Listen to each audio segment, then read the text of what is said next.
Jay Horwitz, a special edition of Amazing Conversations with Mike Massimino, a friend of over 2 decades, two-time space voyager to space, big-time Mets fan. Mike, it's a real pleasure to jump on board. I really appreciate it. Mike, you see 2 flights to space, 2002, 2009. Each flight, you took some Mets memorabilia with you. Why don't you tell some of the people what you did? Yeah, no, I did, Jay. It was great to see you, man. You're such a good friend and such a Yes, it's been so much fun getting to know you over these. yeah, Over 20. Geez, it's like it was like 20, almost 25 years ago that yeah. you and I first. It was back like in 2000. Wow. Anyway, but no. So as you said, I'm a huge Met fan. 1969, they landed on the moon, and the Mets won the World Series, and I was 6 years old, and that was it for me. That set the 2 passions of my life. But when we first met, Jay, I guess it was only in 2001. For my first space flight, we took John Franco's jersey to space. Right. So I wanted to take a jersey, and Johnny was the captain of the team at the time, and a New Yorker, and so we took I took his jersey to space, and then got to return it to John and the team. Throw out a first pitch when we returned after that. And then the second flight, Jay, I've got a picture for you. If you remember this. This is, can you see that there? I can. There I am in my Mets jersey. Yeah, it's a home plate. And if you remember, now my second flight, I had a little more seniority, right? So that's a jersey that you guys gave me when I threw out a pitch in Florida.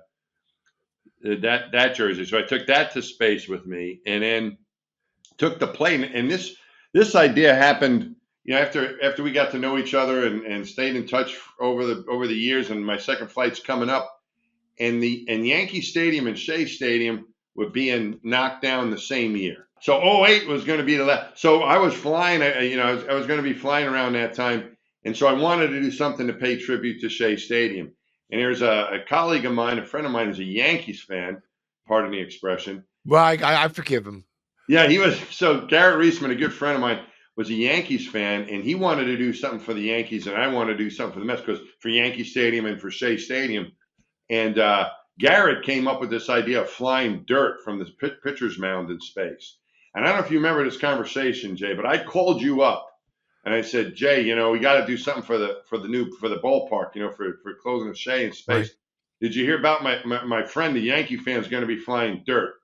And you said, I heard about that. We can do better than dirt. You heard that? And you said we can do better than dirt. We did do better than dirt. What's that? We did do better than dirt. We did better than dirt. Here we go. We had a home plate from Shea Stadium. Yeah, I think that's in our Hall of Fame now. I could be wrong. I think it's in our Hall of Fame, from your trip. Mike, I don't know. Yeah, I don't know where. It should be somewhere over there. Yeah. Mike, your 2 trips over 24 days in space, 14 hours spacewalking. How, for the average Joe, what is it like to spacewalk? It's the coolest thing I think you can do.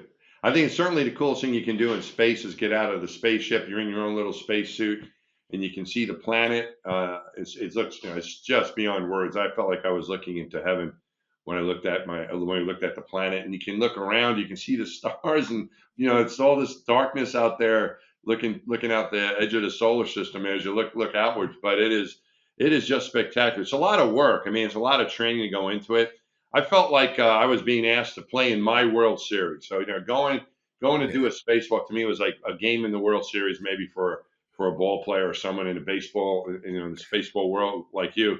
But I'd never been on a field before. It was especially when my very first spacewalk, I was new to space. So it took a lot of training, trying to prepare for it. And I was prepared really well to do my job. It was fairly intense, a little bit stressful, but just to go through that plan and execute the plan, just like, playing a game, playing a ball game, or doing something at work where, you have a plan and then you execute it. That's what it was like. And you're working with your team. So that part of it was really cool. The teamwork, the work that we did, executing the plan, fixing problems. For the Hubble telescope, right? Yep. Improve the Hubble telescope. Yep. Memory serves you correct. You really grew close with Tom Seaver. I know Tom saw a lot of you.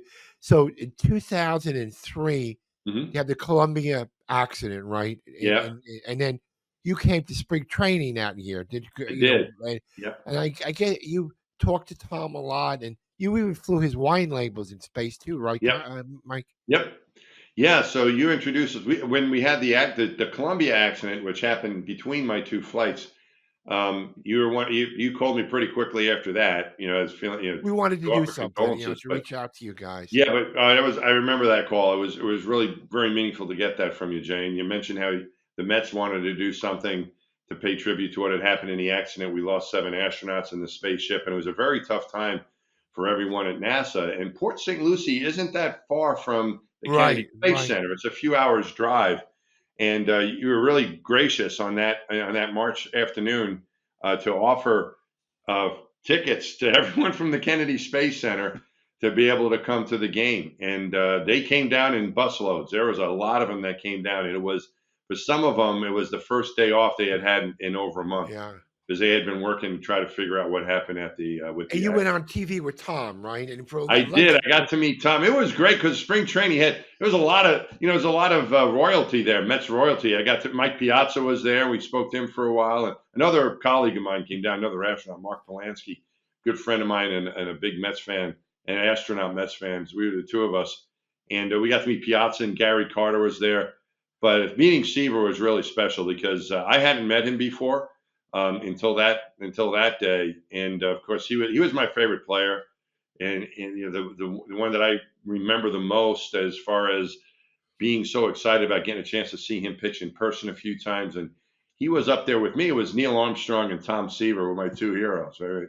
Guy that walked on the moon, and then Tom, and I got to know him as a result of that first meeting. And on my second flight, I flew one of his wine labels in space. I asked him if there's something I could fly for him, I flew one of his wine labels and and returned it. after he passed, you told me that you got a note from Nancy or one of his daughters that you Yeah. still have in your refrigerator, hanging up in your Yeah. refrigerator. Yeah, I wrote. I mean, we kept in touch. I'd invited him to the launch. He was going to come, and Nancy was very excited about it. I think they were bringing all the grandkids to come see me launch into space, and then the date shifted, and they couldn't make it when it shifted. But we remained in touch. I returned the label, and I saw him occasionally here and there, and at the ballpark, or we were up at Cooperstown one time, and became friendly with him that way and with his family. And when he passed, of course, I felt terrible about it, and wrote a note to Nancy, and I got a response from his daughter who said it was a really special friendship for her dad, which to me was great. I've got that note up on my Yeah, you should refrigerator. That treasure that. note I got from them. I was Yeah, honored to have be Tom as a friend. He's a special kind of guy. yeah, Mike, let's go back to 16, the summer of '69. So I did a lot of work with '69 Mets. They hmm were they were stayed over in Montreal hmm to watch Neil Armstrong's flight. Okay, yeah, so one of the guys, I forget who said it. It might have been Art Shamsky. They were in a tunnel, the airport in Montreal, watching the flight, and yeah. somebody said, you know who it was? It was Ed Charles who said it. If they Uh-huh. could put a guy on the moon, the Mets could win the World Series. There you And go. and there you go. It happened in 1969. But that was a crucial time for you, right? Yeah, You followed the Mets, and so you told me you were too skinny. You didn't have great eyesight to be yeah, a baseball player, so yeah. you decided to become an astronaut. Yeah, those are my two passions, Jay. And I think it's because I was 6 going on 7 that summer. I turned 7 in August. So they landed on the moon when I was 6 years old and made me want to grow up to be an astronaut. And then the Mets, all the excitement around the Mets, and my family was so excited about what was happening, big baseball fans. And those were the two miracles of '69. There you can throw maybe the Jets and the Knicks in there too. But for me, the two major ones were it was a great year. Was the moon landing and the World Series and the Mets. And I became such a passionate fan after that, and have followed the team throughout my life, of course, and also was a big fan of this. It never changed. My passions were set at 6 and never changed. But yeah, as you mentioned, I wasn't much of a ball. I played, throughout, until I was. I think the last baseball game I played was my freshman year in college, the summer after in the summer league after my freshman year in college, and then that was it for me. But then I went to softball. but it was a much better. I think I had a much better chance at astronaut than baseball player. You were number 3 for Buddy Harrelson, right? You told me. Yeah, he was my favorite player. I was a good glove when I was a kid. Yeah. I could field a lot better than I could hit. And Buddy Harrelson was my favorite player, my favorite fielder. So overall, my favorite player was Seaver. But as far as a guy playing the field, I like playing on that side of the infield. And like Buddy was the best, right? And I was a skinny guy too. So I wore number 3. I don't know if they had number 41 on in Little League. That might have been too Yeah. high. Maybe like You 1 didn't through really see 12. your first Met game until the following year, Mike? Yeah, I remember my very first game. I was in 1970. It was at the end of the season. I think by this time the Mets were eliminated or close to getting eliminated. They played the Pirates at the end of the season, and my dad got tickets, and we went really early, and we parked. I remember we parked out like where those where the junkyards are out there. I remember Yeah. we parked the car out there, and my dad locked because he was worried about the car out there in those days. This is a long time ago. I remember we put some kind of contraption to lock the steering wheel and all this other stuff, and then we walked to the ballpark from there and got there early. I begged him I just wanted to sit in the ballpark just to see what it was like. Yeah. I miss And I Shea, Mike. It was sat my there home for in 29 amazement and years. watched that game. What's that? City is great, but I miss Yeah, Shea. They called yeah. it a dump. It was our dump. I worked there Our dump. for 29 years. It was great. Mike, Yep. new book coming out, Moonshot. And one of Mhm. the things you stress in the book is you didn't want to be your typical astronaut. I mean, Mhm. this book is not your memoirs. Is what you learned from being in NASA, teamwork. What are some of the lessons you learned from your new book? It's in your new book now. Yeah, and I appreciate you mentioning that, Jay. It's right behind me here on display. If anyone's watching this thing, there it is right there. Where could who published it, Mike? It's Hachette Publishing was the company that published it, and it's a series of lessons learned that since I left the astronaut, and it's been 10 years now. It's going to be 10 years this summer that I left NASA. I've done teaching I teach at Columbia, and I also do a lot of speaking. And I found like with a lot of the audiences, whether they're they're a corporate culture or students or a bank or medical salespeople or whatever it might be. I've also uh, uh, Chris Christie, the guy that Andrew, does Andrew Christie works for you guys? Yes, Andrew does. Yeah. Andrew, I met him when he was I met him and his dad at a game in Houston that was, back in, I don't know when this was, like 2007 or something. He was there watching the Mets with his son. This is before he became governor or anything like that.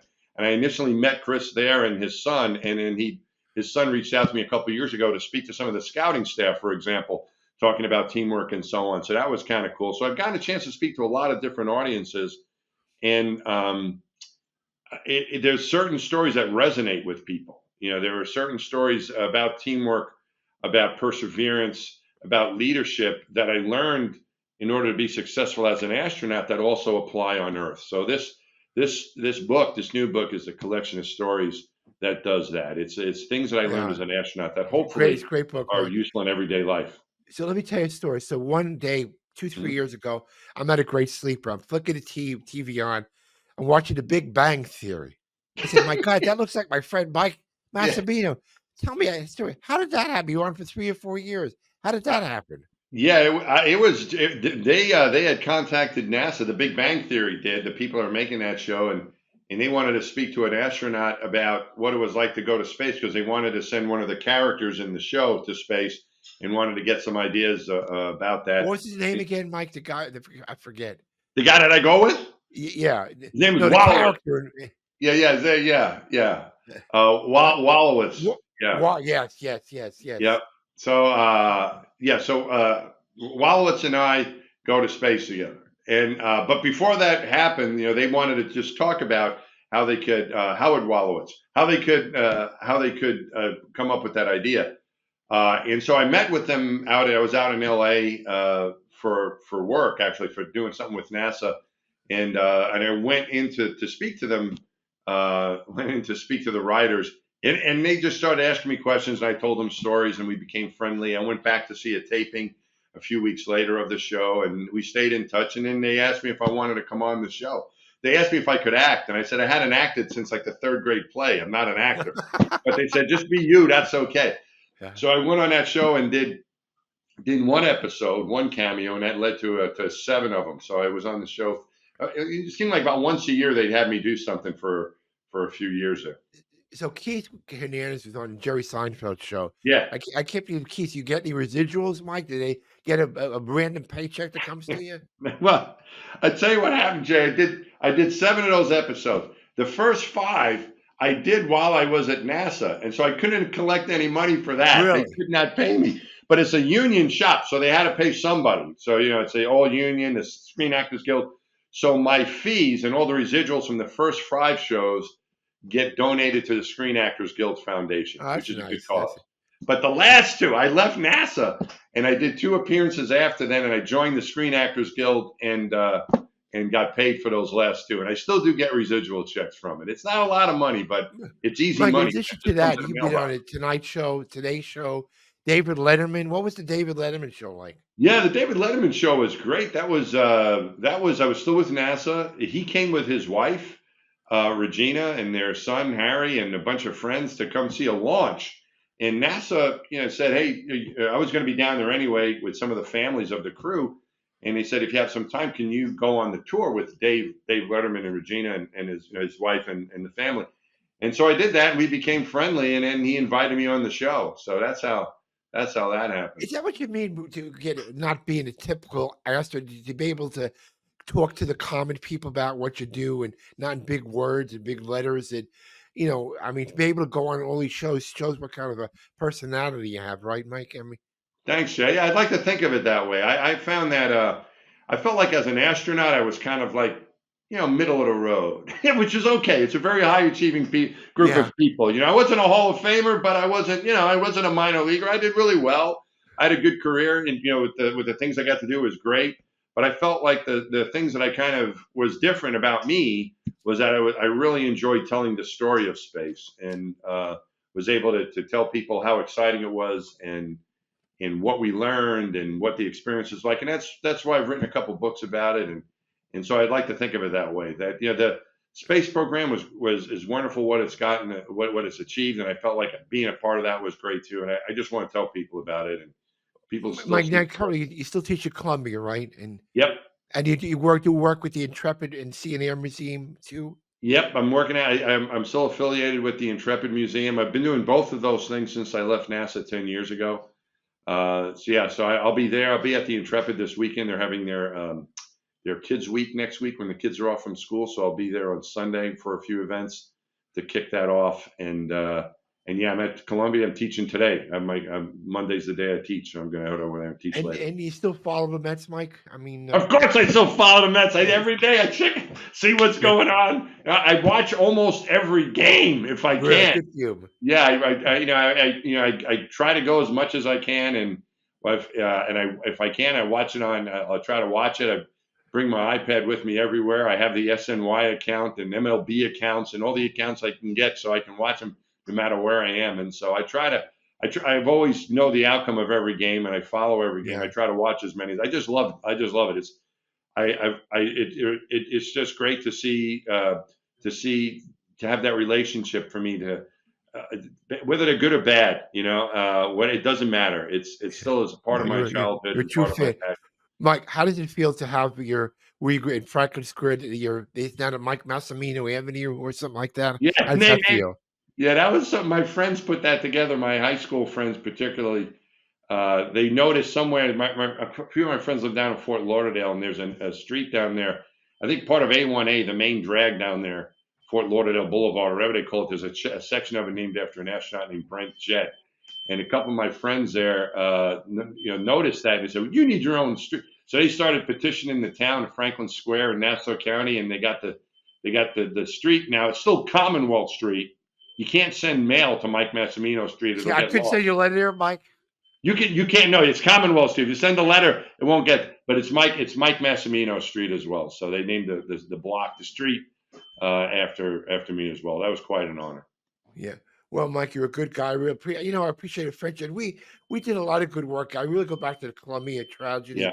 It felt good to be a part. we with the Mets, we like to reach out when things happen. Yeah. You were a great conduit. I felt like we were able to do something for people that had a heavy heart for a couple of days, and we put the people over there, and a lot of our guys. I remember Bobby V went to Houston once or twice. Did he meet you there to get Yeah. a tour Yep. there? Yeah, it was great. I mean, the first time you had me on the field was after we did an interview with the New York Times. You and I, we got on the phone with Mr. Wilpon, and John Franco was on an interview call, and so we hadn't met each other until when you guys came to Houston soon after my first flight, and Bobby was there. Bobby was great. I'll never forget. It was the first time I was on a major league field, and it was before batting. They were taking batting practice, and Bobby comes up to me and grabs me, and he goes, "I love what you do. I'm a huge fan." And then he asked me for my autograph. Really, that's He great. had a picture of me that maybe you had given him, and he said, I want to put this up in my restaurant. Can you sign this for me?" And I was signing an autograph for Bobby Valentine. And he signed an autograph for me when he was with the Mets when I was a kid. I used to go to the ballpark and collect autographs of anybody that would sign my ball. And he signed my baseball as a little kid. I'd gotten all these autographs and I paused for a moment, Jay, and I realized, holy cow, like, what is happening? Here I am at a baseball field giving an autograph to the manager of the Mets, and that was pretty special. But I got to meet Bobby, and when you would come to Houston, we every once in a while we get a chance to give you guys a tour, and Yeah, it was good. Very much got to know a appreciated. lot of the guys. Kevin Burkhardt, Yeah, Kevin oh, he hasn't was forgotten awesome. his roots. Yeah, Hasn't forgotten his roots. yep. He's a good He guy. was just a super guy. I remember becoming friendly with him and some of the R.A. Dickey. Yeah, And John, I see John every once in a while here in New York at different events. So, and Bobby too. Every once in a while I'll run into Bobby Valentine at something. So yeah. it's Mike, been let me ask you one really astronaut been question great. before we Yeah, go. Is there yeah. life on Mars? Is there life on Mars? Is there life on Mars, Mike? No, there's no life on Mars. There may be. We got to look a little closer underneath the surface. I don't think there's no sign of any life there. But maybe there was life many, like billions of years ago, and we can find like a fossil underneath the surface, but that's unlikely. You think there So was my a answer is Horowitz no. that lived on Mars, Mike? What's that? You think there was my great grandfather Milton, Bob Horowitz that lived on Mars? You don't think that happened? No. I think I don't know where they came from. No, I don't think I think everyone came from different parts of the world to come here to America, or Oh, somewhere already here. But yeah, no, I don't think anyone has come from any other planets to get here. Yeah. Mike, promise you one thing. You come and pay us a visit city. I enjoy talking to you. Oh And yeah. tell me, people again, where can they get your book, Moonshot? Yeah, Moonshot's available just about anywhere where you buy your books. If you go to Amazon or your local bookstore or wherever you buy books, that's where you can get it. It's just Yeah. about every place. It's out in hardcover right now, and it's also out as a Kindle electric book and also as an audio book. And I read the audio book, so it's my voice you'll hear Well, if you buy the book. Mike, you're a But, good friend, and I hope to see. oh, great. You got to come out and see us, please. Let's go Mets. Let's go, Mets.